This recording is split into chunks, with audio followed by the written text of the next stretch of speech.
Hello, how y'all doing? Welcome to Spreaker.com. In this episode, I am going to talk about an album that was huge for me growing up back in the day. It's another album that turned 40 years old. It's a little over 40 years now, but it's one of those albums that it just speaks to the mind, spirit, and the soul. It's one of those albums that you just can't, I can't stop playing, two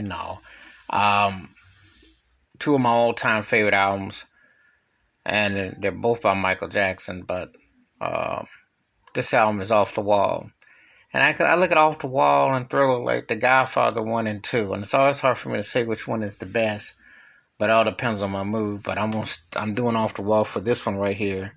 I equated to like The Godfather, the movie, because I just thought everything about it was incredible. And the heart of the matter was that Michael Jackson was just so soulful and was just bringing it that you just couldn't stop. And I'm just going to go straight into the songs and the feeling and the vibe. The first song on the album was Don't Stop Till You Get Enough. It was I heard the demo version. It was definitely inspired by Marvin Gaye's Got to Give It Up, but it really had an incredible vibe going on to it. And there's a story. Sheila did a ghost percussion part on there. Greg Fillinganes did that incredible vamp on the second verse. And, the musicianship was tight on it, but Michael Jackson's voice on it, come on now. That's what made the song, As great as the song is, his voice was dynamite. He was incredibly soulful, and in an era where you had to be soulful, he brought the goods. And Don't Stop Till You Get Enough with his lead and background vocals. Are you kidding me? That was like soul to your ears. He was bringing it, and just incredible. The next song is one of the greatest mid-tempo classics ever. Rock With You, which was written and composed by Rod Temperton, who wrote so many great songs for Heatwave, and then he came over to Quincy Jones's camp in 1977, and Quincy said, I need you to write some songs for Michael Jackson, and then this incredible British bloke comes all the way over. You wouldn't even assume that he'd have that kind of groove in him when you look at him, but don't let looks fool you. This cat's pen game was no joke. And, of course, the magic he created on Quest Records and working with Quincy Jones and working with Michael Jackson is the things of legend because, Rock With You is one of them songs that you dance to it, you slow jam to it, you bop to it. It's just too cool for school. And the arrangements were off the doorknobs. It still breaks the door handles off. It's just a cold, cool song. It's one of them songs that it's just cold. And, incredible. Just incredible. Just love the arrangements, the vocals, everything about it. Just smooth as all get out. One of them songs you just can't fade. The next cut, Working Day and Night. The percussion on there, that Latin groove, that percussion, the African vibe on it, and the way Michael starts into it. Let me tell you something about this song. So anybody who ever wonders, Michael Jackson, musician, he played drums and he had rhythm on this one because this was a very rhythmic song, and this song got such a stomp to it. And when you see him do it live, you have a song with his footwork and he played it off the groove and off the bass. It just had such a cold change and arrangement to it. This song was the truth. And, it's a cold, funky piece. It's a cold number to it. The chorus on it, the harmony on it. Are you kidding me? Don't. When he does that part, come on now. It's just incredible. Just incredible.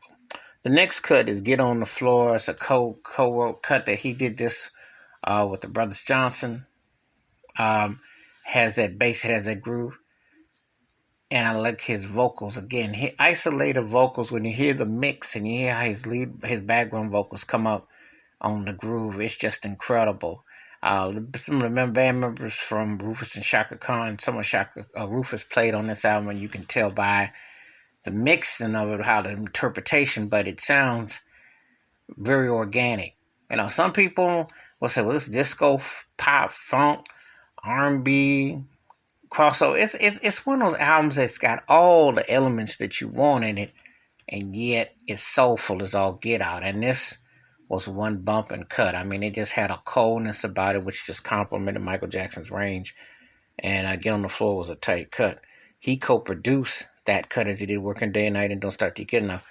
And Michael Jackson definitely deserves his props as a co-producer, because if you listen to the demos and you hear what he was coming up with, you could definitely see he understood his way into himself around them knobs in the studio as well. So he definitely had a hand in putting this thing down. You could definitely hear the groove.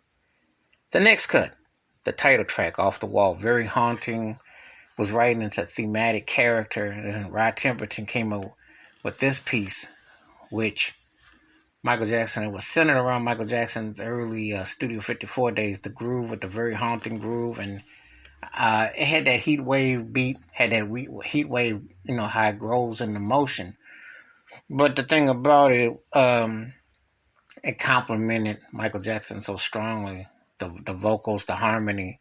It's like one of them songs that just really, really hit the pocket and it wouldn't let up.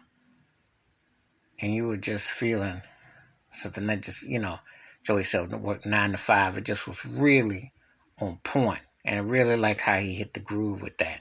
So, another one of them songs that I liked the interpretation, had a haunting tone, went in directly, didn't let up.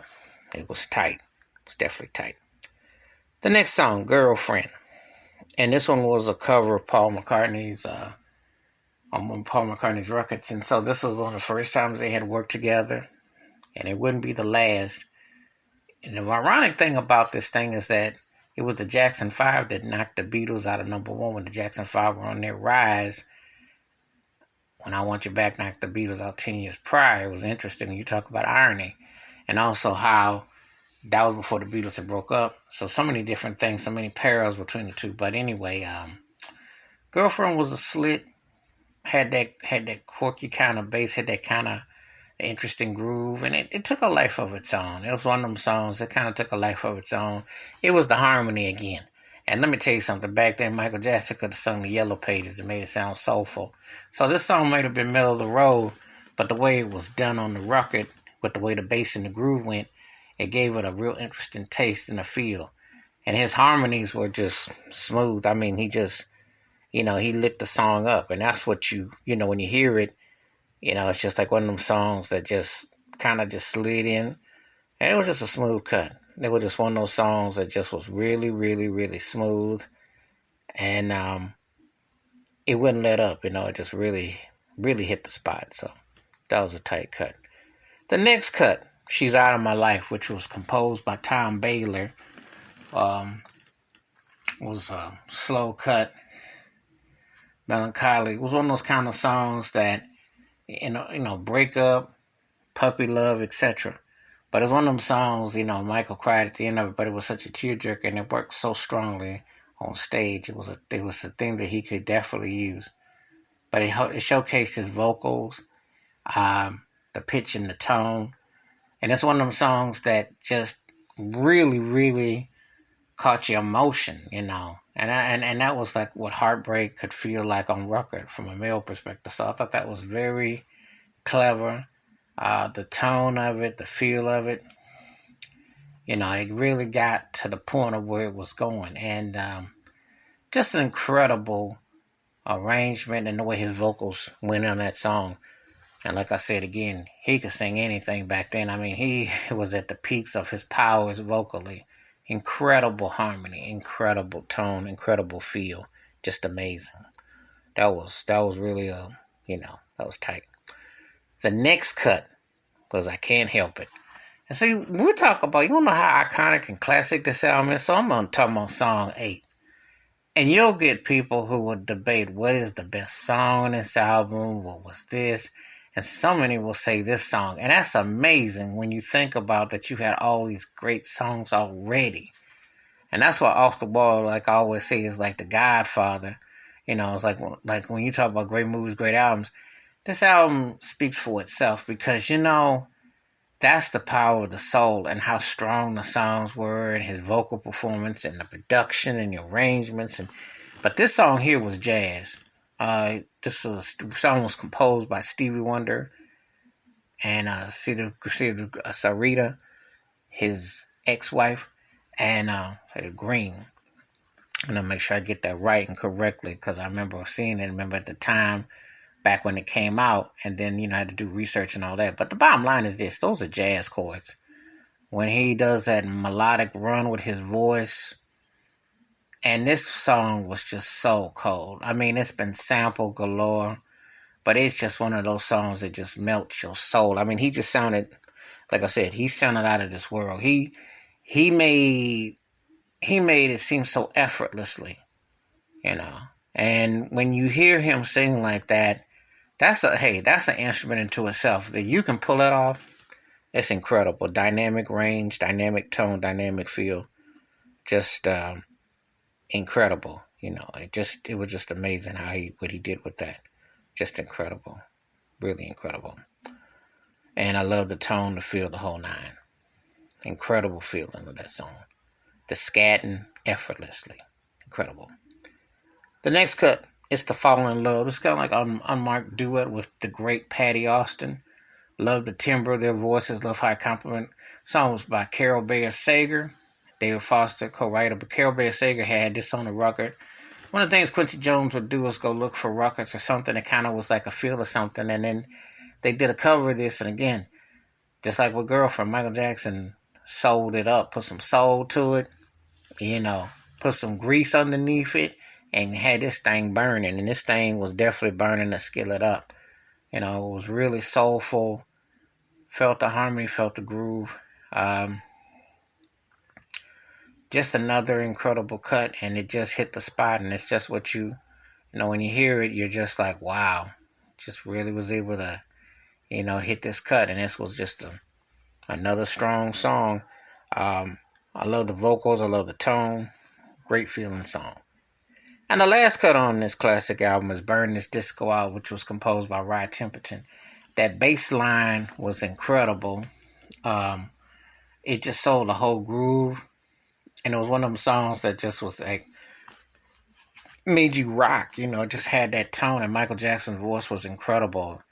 I love the strings, love the arrangements. It was just an all-out assault which just hit you hard, and just incredible track. See, the thing about Off the Wall is this was like the record of how you're going to show people that you're leaving your kid side and going to your adult side. And this is a standard album. A standard album. That's what I mean. How many albums have you really heard better than this album, which is over 40 years old? Not many. Stop fronting, stop lying. Because unless you can show me a certain artist or something, you can't really say that a lot of albums that came out after it is still seeing this record. It really was a game changer.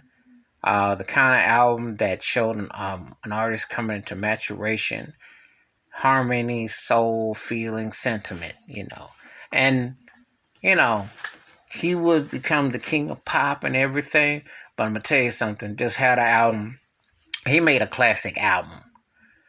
Back in the day when albums really mattered, where people would go to the record store, look for something, sink your teeth in and debate. And this is how you get into debates about who's this artist and how this is great.